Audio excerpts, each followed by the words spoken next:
Bonjour à toutes et à tous et bienvenue dans le coin sport et pop culture. Et aujourd'hui, on va parler de Arline générique.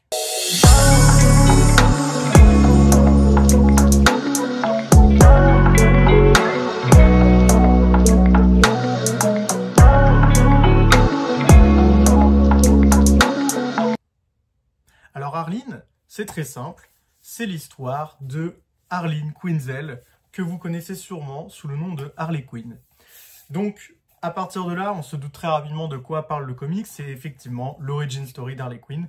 C'est dessiné et écrit par Stjepan Sejic, je suis désolé si je le prononce mal, qui est notamment connu pour avoir fait donc des comics érotiques qui s'appelaient Sunstone, qui sont édités chez Panini en France.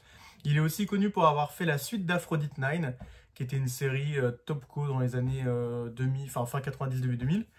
Et du coup, avec ce récit-là, il a voulu revisiter du coup les origin story d'Harley Quinn, qui, il faut savoir, n'est pas un comics à la base. Harley Quinn, c'est un personnage qui est né dans le dessin animé Batman des années 90.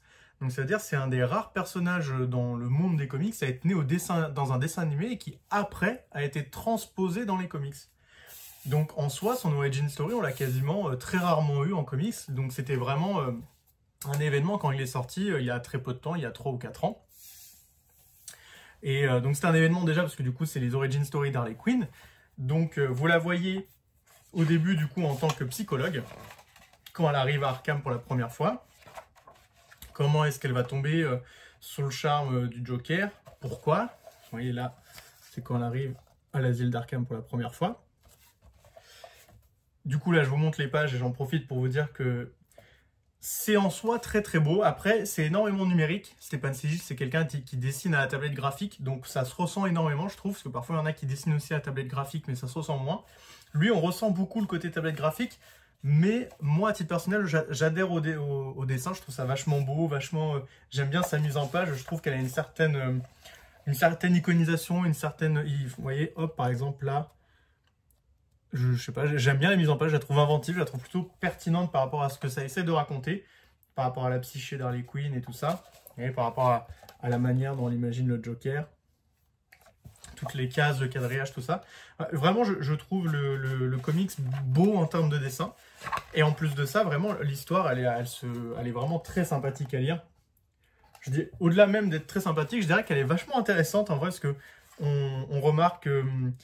vous voyez plein de choses. Déjà, vous voyez énormément le Joker au départ. Comment est-ce qu'il en est arrivé là? Quand lui, vous essayez de voir un peu le personnage que c'est au début. La manière dont Harley Quinn le voit la première fois dans la rue pendant que lui, il fait un crime. Puis après, vous voyez, elle, sa vie de tous les jours, dans comment est-ce qu'elle est dans la vie lambda avant de devenir Harley Quinn. Quand elle arrive à l'asile, quand elle rencontre du coup encore une fois le Joker parce qu'elle doit le traiter. Et du coup, ça fait que vous voyez vraiment plein de pans. Vous voyez vraiment une ville, vous voyez vraiment Harley Quinn en profondeur. Vous voyez pas juste le moment où elle tombe amoureuse du Joker et que, allez hop, ça devient Harley Quinn et ça devient une psycho.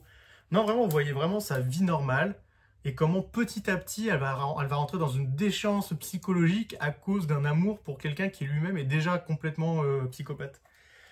Et donc c'est vraiment très agréable à suivre, c'est très sympathique, surtout qu'en plus en général Harley Quinn c'est un personnage que les gens aiment beaucoup de nos jours, qui a été incarné dans la Suicide Squad par Margot Robbie, dont le premier film est pas terrible et le deuxième est bien meilleur et pourtant beaucoup moins de gens ont vu le deuxième, c'est bien dommage. Je vous conseille de regarder The Suicide Squad, c'est vraiment un super film de James Gunn chez DC Comics, ça avait vraiment des très bonnes barres à regarder si vous voulez. Et donc voilà, non vraiment, Arline, j'ai pas grand chose à dire. En plus, je sais pas si vous remarquez, mais du coup, le format est différent. C'est-à-dire que donc là, ça se voit peut-être pas trop à la caméra, mais je vais vous en prendre un autre. C'est-à-dire qu'un format normal comics, ça fait cette taille-là. Donc vraiment, vous voyez, ça prend vraiment beaucoup plus de place. C'est un format carré qui est vraiment propre à cette collection chez Urban ou chez DC Comics. C'est un format Black Label. Et donc le Black Label, c'est quoi d'ailleurs? C'est un label qui a été créé par DC Comics aux États-Unis pour permettre à des auteurs de raconter des histoires beaucoup plus dures, beaucoup plus matures, beaucoup plus graphiques, avec du sang, avec des insultes. Et ça leur permet beaucoup plus de liberté dans leur écriture que quand ils écrivent un run de Batman, où là, il faut que ça touche aussi quand même les adolescents, relativement des enfants. Du coup, on ne peut pas se permettre de faire mourir plein de gens dans une marée d'hémoglobine. Donc voilà, donc c'est vraiment bien Arline, je dois vous dire que je vous le conseille aussi, c'est très sympa. Il me semble qu'il doit coûter dans les 20 € à peu près, ça doit coûter une vingtaine d'euros. Et c'est vraiment un super récit d'en avoir dans sa collection. C'est plutôt, moi je dirais, un must-have chez DC Comics parce que ça vous permet en plus, quand il y a quelqu'un qui vient chez vous et il vous dit ah bah j'aime bien Harley Quinn ou quoi que ce soit, vous pouvez lui dire ah bah j'ai ses origin story en comics. Et c'est un bel objet, il est beau, il est carré, c'est un beau livre. Dedans il y a des très beaux dessins. L'histoire elle est vraiment super intéressante, très cool, bien écrite. Il n'y a aucun moment où vous vous dites ah ça sent en trop, ça c'est chiant. Ah là, c'est un peu lent ou c'est un peu justement débile ce qui se passe. Non, vraiment, tout ce qui se passe paraît cohérent. Et puis voilà, en plus, comme je vous redis, hein, c'est vraiment très très beau, je trouve. Moi, j'aime beaucoup le trait de Stéphan Sejic dans Arline. Et bah écoutez, je vous conseille de lire Arline. C'était un très bon comics. Moi, en tout cas, je sais que je l'ai offert à plusieurs personnes et ils ont souvent trouvé ça plutôt sympa. Et voilà, je vous souhaite de passer une bonne journée, une bonne matinée, une bonne soirée. N'hésitez pas à me dire en commentaire si vous avez déjà lu Arline, si vous l'aimez bien, et si vous ne l'avez jamais lu, est-ce que ça vous intéresse de découvrir les origin stories d'Harley Quinn. On se dit à la prochaine. Tchuss!